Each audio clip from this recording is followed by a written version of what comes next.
is Fox News contributor Jessica Tarlov, the co-host of the hit show The Five, host of Water's World. It's his world, we live in it. Jesse, right? It's your world. It is my world, Sean, but now I'm being Hannitized, so I'm a little nervous. You're fine. You're good. I was on your show, so it works out. All right, Jessica. There is a level of vitriol and hate that even you should be uncomfortable with, and as a liberal, you might even be a little embarrassed about. I'm not really that embarrassed when you think about how people, including the president, talked about Barack Obama. He said he founded ISIS. He was a birther.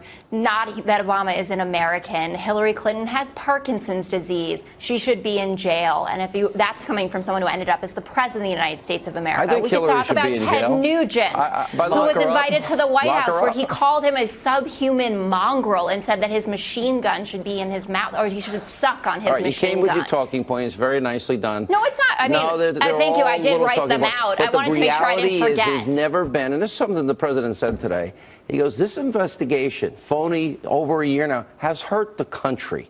And there's still no evidence, Jesse. Yeah, it's an embarrassment to the country, and the left's continued to embarrass themselves. But as a very stable genius that he is, he has this gift, Sean, where he brings out the best in people, but he also brings out the worst in people. And he's done that with Hollywood and in the media. You have De Niro sounding like a sloppy drunk, like he's been hanging out with the DNC chairman, Tom Perez, too long. Madonna's getting visited by the Secret Service. Kathy Griffin's beheading people. She's getting fired. And then in the media, the same thing.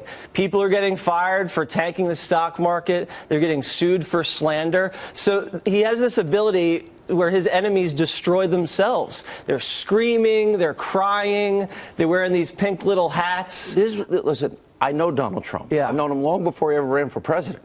He is a funny guy. Yeah. And he does this, okay, you want to hit me? I'm going to hit you, and he's going to have some fun. Everybody expects Jessica, he's going to one day wake up and say, oh, I'm going to bow and kiss the ring of the mullahs in Iran. It's not going to happen. Or kiss the ring of Kim Jong-un, and I'm going to give them all billions of dollars and beg them to like us.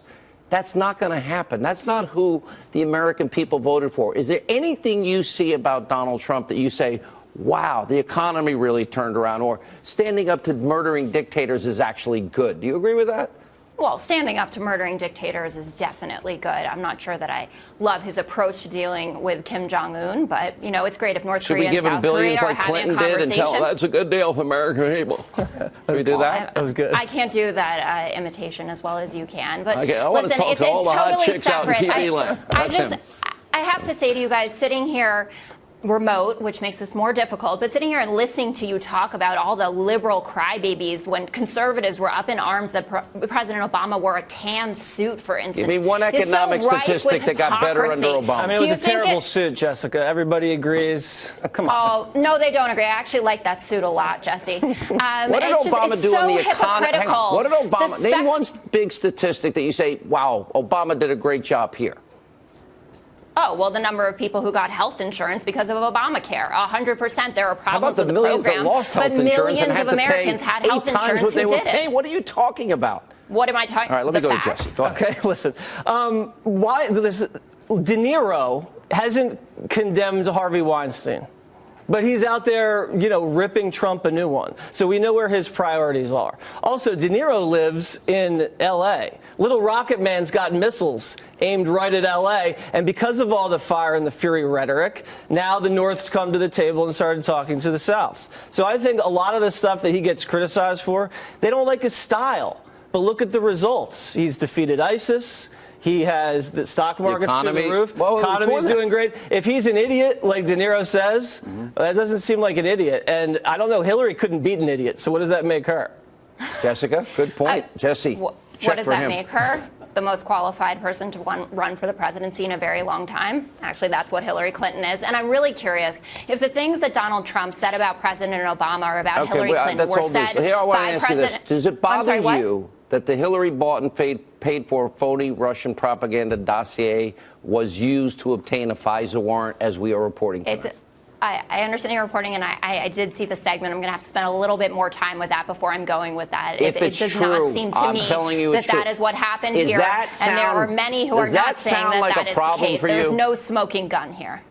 Actually, What? there is, but the House Intel Committee has it all. Well, Jessica. then I guess I mean, we'll find listen, out, and Hillary she's going to be- paid for fake dirt from the Russians that started the whole wiretapping. I mean, that's a pretty big story, if you ask me. I didn't say it wasn't a big story. I just said that I wasn't You sure don't that trust this was. Sean Hannity's reporting, Jessica? Yeah, really? Come on, and you're on a show. What do you? I understand. By the I'm way, saying I saw this is Waters' world. We all live in it. Just don't throw the football at me. Hang on, I don't have it tonight. As I noted last night, it was terrific for the president to let the sunlight in during that DACA back and forth at the White House. Transparency is long overdue in the legislative process. It's something I've been asking for years. He was engaged and he was enthusiastic about having both sides at the table. That was really good. He also reiterated that the wall and ending chain migration was a prerequisite for any deal on the so-called Dreamers. But not so reassuring was when this went down. You turn on Fox News and I can hear the drumbeat coming. Right-wing radio and TV talk show hosts are going to beat the crap out of us because it's going to be amnesty all over again. And then the president basically seconded that emotion. Thank you, Lindsay. You know, it's very interesting because I do have people that are, let's just to use a very common term, very far right and very far left. They're very unhappy about what we're doing, but I really don't believe they have to be. Excuse me? Lindsey Graham hitting Fox News? Well, that's nothing new. But the president hitting the far right? That's adopting the language of his fiercest critics on the left and many in the open borders crowd. Pretty surprising. And then here was the pièce de résistance. This group comes back, hopefully with an agreement. This group and others from the Senate, from the House, comes back with an agreement. I'm signing it. I mean, I will be signing it. I'm not going to say, oh, gee, I want this or I want that. I'll be signing it. And here's the part that made Jeb Bush all warm and fuzzy. This should be a bipartisan bill. This should be a bill of love. Truly, it should be a bill of love, and we can do that. Wait, does that sound a little bit familiar? Yes, they broke the law, but it's not a felony. It's kind of it's an act of love. Now, do you remember when candidate Trump ridiculed low-energy Jeb for that? If you remember, he said they come as an act of love, okay? Tell that to the families, and there are many, many, many families who lost a loved one. Act of love, okay? There's no act of love. And remember candidate Trump saying this? No citizenship. No citizenship. No citizenship. Everyone agree with that? I mean, go a step further. They'll pay back taxes. They have to pay taxes. There's no amnesty as such. There's no amnesty. Listen to the crowd. So what happened? Well, maybe the president realizes that he's never going to get a wall unless he does that DACA amnesty. Maybe. And maybe he thinks he just can't end chain migration unless he gives legal status to those 800,000 illegals. They range from about 16 years of age to about 30 years of age. They're not all kids now. But that is a hard pill for many of his most loyal supporters to swallow. Today, many of my radio listeners were in meltdown mode. We're not going to get a new wall. I'll bet my shirt we don't get it. We don't get Sean, Verify. I'll bet my shirt on that. If he breaks his promise and he grants amnesty to these dreamers, it's over. I think it's over. My kids were born and raised in America. We have dreams too. You know, if we don't obey the law, nobody comes and gives us free stuff. We are not far right when we simply insist on abiding by the legal immigration rules and national sovereignty. When did that ever become far right? I'm feeling deflated right now. Well, I did my best to buck up the listeners, but it wasn't easy. Now, it's true President Trump is winning praise for his newfound openness to things like comprehensive immigration reform. We all know that's mass amnesty. But he's winning it from some of the same people who are enemies of his populist agenda. And by the way, the same people who revile his supporters. I thought that it was great to see our friends in both parties in there. I think opening it up and letting us see them talk to each other, there was a positive feeling about that. This is the presidency that many people thought Donald Trump was capable of. Just the notion of him being in command. I think it was very helpful, both before the cameras left and after they left. That's the guy who wrote the book just trashing Trump and didn't even vote for him. Well, not so long ago, like yesterday, they were calling you, Mr. President, and your agenda far right, extreme right, racist, xenophobic, alt-right. The president's new friends, the bipartisan cabal that's been pushing amnesty for years, have a few goals in mind. The Republicans, they want cheap labor. And the Democrats, they want new voters who are captive to big government. But there's another goal that the establishment hopes to accomplish. They want to separate Donald Trump from his base and break the spirit of the populist movement. Well, they're not going to succeed. They think they will, though, because people like Steve Bannon is sidelined, and they think their moment has arrived. The president has to remain loyal to his supporters and to his agenda, the one he ran on, the one that won all that applause and rave reviews at all those rallies where people stood in line for hours in the cold. And he has to be willing to walk away, yes, walk away from a bad deal, just the way Reagan walked away from a bad deal with the Soviets at Reykjavik. Look, we all understand that governance is difficult. And sometimes you have to get the best deal you can with the votes you're given. But I think Kevin McCarthy, who's not exactly an immigration hardliner, had it right when he cautioned the president yesterday during that meeting. He said, look, you can't agree to a deal that compounds the problem, a deal that ends up only attracting more illegals down the road. Right now, we have another surge happening at the border, and one that fails to fortify the border, really fortify it. Now, there's a possibility that President Trump is doing something else, and I'm going to leave this possibility open, that he's playing a really smooth game with Republicans and Democrats and the media. So while he conveys an openness to negotiating, you're great, Diane, no, you're great, Dick, I love you guys, well, he's forcefully staking out his ground and managing to bring all parties to the table, and it's not just that. Just this week, there are really encouraging signs. The president is actually doing the hard work of enforcement. He just announced that 200,000 Salvadorans who were supposed to be here temporarily, been here for about 25 years, are going to finally have to go home because guess what? The hurricane's over. And today, the administration raided about 100 7-Elevens, hunting for illegal employees and going after the employers who are abusing them and abusing the system. This is the kind of robust, proactive enforcement that Americans expect and his supporters demanded. But when it comes to any DACA deal, the president has got to realize there are just two things that matter above all else. Number one, DACA is the only leverage the president has to implement his entire immigration agenda. And number two, Democrats favor granting citizenship to these illegal aliens because they believe it is the absolute key to achieving a supermajority, just like the one they currently have in California. They want that in every key battleground state. So there's so much more at stake than just the future of the Dreamers. This deal could decide the fate of the country. I'm going to wait to see what the final DACA proposal looks like. But if it does not include a wall, a real wall, not a see-through wall, expect a political revolt from the base, which means losing the House and maybe even losing the Senate. And by the way, chain migration, absolutely necessary. So if those things aren't in the deal or they're watered down so badly they don't really exist at all, we end up losing the House, the Senate. Who's going to be left to defend the president? Dick Durbin? Lindsey Graham? Or all those hard right people who host radio shows or on Fox News? The president did not promise his supporters an opaque electronic fence that only covers a third of the border. He promised them a wall, a big, beautiful wall.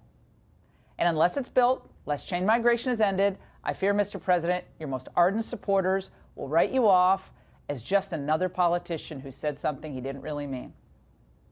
And that would be heartbreaking. And that's the angle.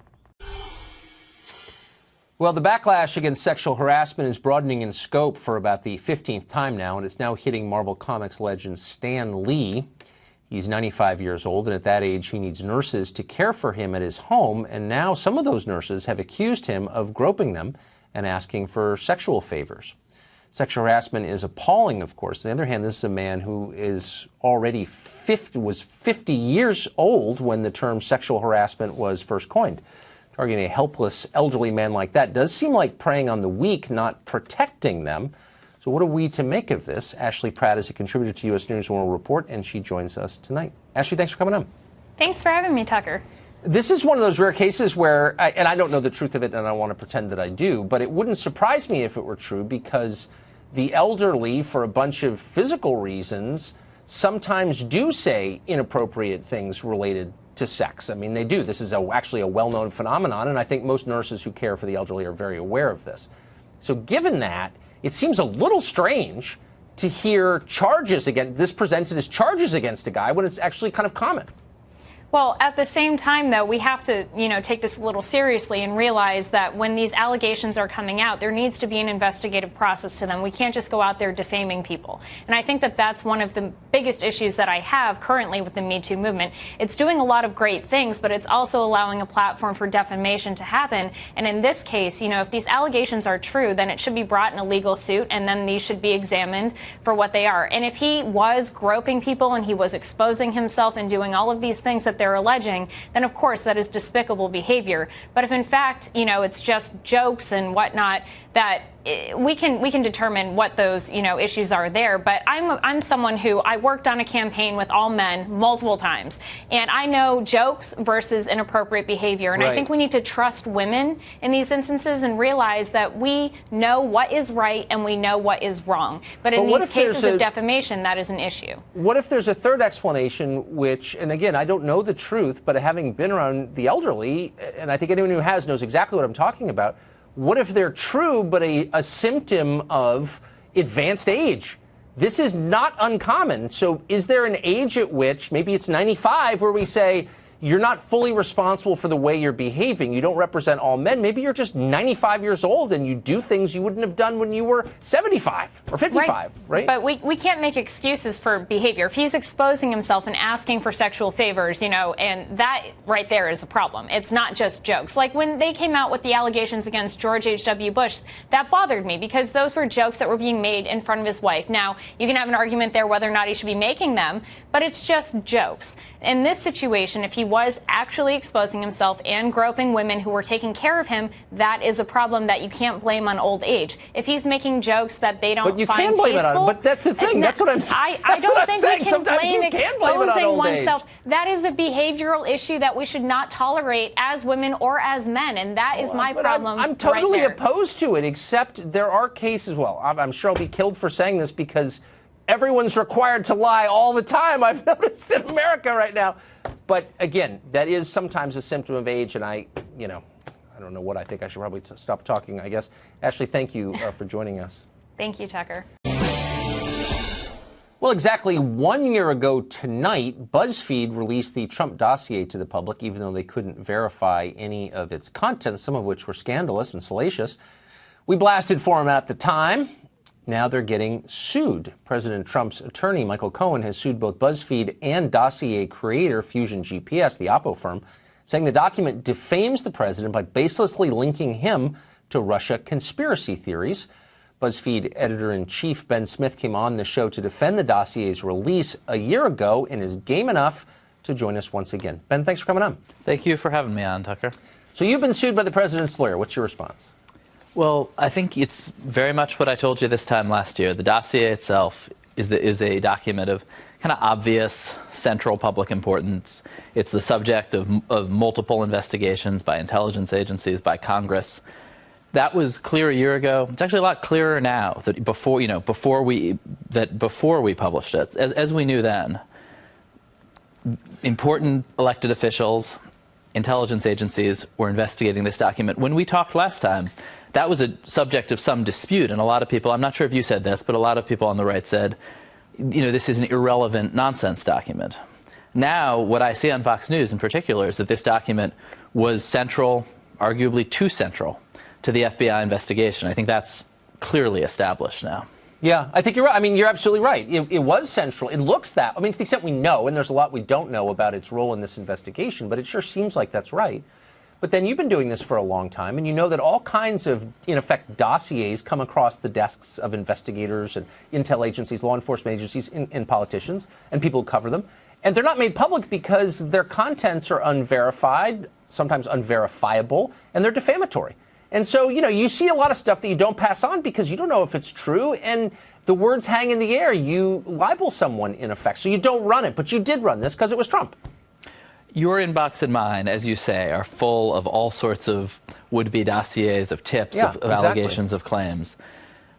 They are not full of documents that are being briefed to the President of the United States, to the President-elect of the United States, being fought over in an intense tug-of-war by intelligence officials. That, for instance, imagine covering the week that we just had, right? Imagine covering the Simpsons testimony to the Intelligence Committee, the battle between Feinstein and Grassley, in a situation in which you were not allowed to, in which you had no idea what they were fighting about. I mean, I just think that it's hard, that Americans would have a lot of trouble understanding the last year without this document. But you're making a retroactive argument. I mean, I guess I would argue this was true at the time. The dossier was a piece of dark matter that was pulling the FBI, that was pulling Harry Reid. And it's important to understand what these guys are doing. That's the point, is that we now have the context for it, and we didn't then. A lot of this we knew then. A lot of the reality of the stakes we knew then. I didn't read it on BuzzFeed. I didn't know this was part of a Hillary Clinton Oppo operation that she took up from a Republican, anti-Trump Republican donor operation. We didn't know the extent to which Steele apparently had gotten some of this information from Russian intelligence and shady Russian sources. There's a lot we didn't know. I mean, I think the characterizations of Steele's sources are actually in the dossier. But it's true, there's been a ton of subsequent reporting. So I guess here's the point. So you're arguing, well, okay, it's at the center of the news, so we were right a year ago to run it. And I'm actually not even attacking you for running it. I would just like you to acknowledge that partisanship played a role. So, for example, that is just not true. If we were in the exact same situation with a President Hillary Clinton, we would have run that dossier at the same time. Really? So if you I can't prove that to you. But but for instance, there was a day last year. There was a day last year. It was not the biggest story of the day because it was the day of the Access Hollywood tape. But also on that day, we were the first to report on the substance of Hillary Clinton's speeches. Of her secret speeches, I think that there's this perception. Secret speeches to Goldman or something. I mean, but that's not. Look, this is different level salacious. Sorry, you weren't so interested in them once they came out, but they were pretty interesting. I was interested, but they weren't claiming that she was into some weird sex practice with a foreign government. I'm not sure either you or I in our careers. This is obviously very unusual document. No, we have actually. Hold on, we have. There was a lot of stuff floating around about Obama and his personal life, and of course the question where he was born and his birth certificate, and we sort of laugh about it now. But it was a big news story, and people were making allegations about it, including now President Trump. If you came across a dossier in the middle of the Obama administration that laid out in some detail how he was born in Kenya and had a weird personal life, you would never run that. Because you would be attacked by every one of your friends. If it was being taken seriously by the intelligence agencies, if it was being briefed to the president, absolutely. Well, if it was a Republican president, if Trump were president it's all theoretical. We all cover. Donald Trump made these ridiculous claims about the birth certificate, and we covered them. We didn't bleep them out. Okay, but if there was a detailed dossier on the subject that had been assembled by the political enemies of Barack Obama... Unfortunately, the dossier was he was smart enough to put all that stuff in a dossier that he published and sold as his memoir in Obama's case, but that's a different story. But look, the truth is, this stuff was unverified a year ago. It remains unverified. I hope you will at least some elements of it actually have been corroborated since then. Okay, but the big stuff has not been. There's still no evidence. I think the payments to Manafort, and the Manafort indictment, are pretty big stuff. But we are no closer to proving that he collaborated with the Russian government or that he's with hookers in a hotel room. I mean, that was a character assassination, and it's still unproven. I mean, honestly. That is unproven. The broad outline of a Russian campaign to penetrate and influence the American election, I think, it has been established. Yeah, well, that's been going on for 100 years. Ben, thank you. Thanks for having me, Tucker.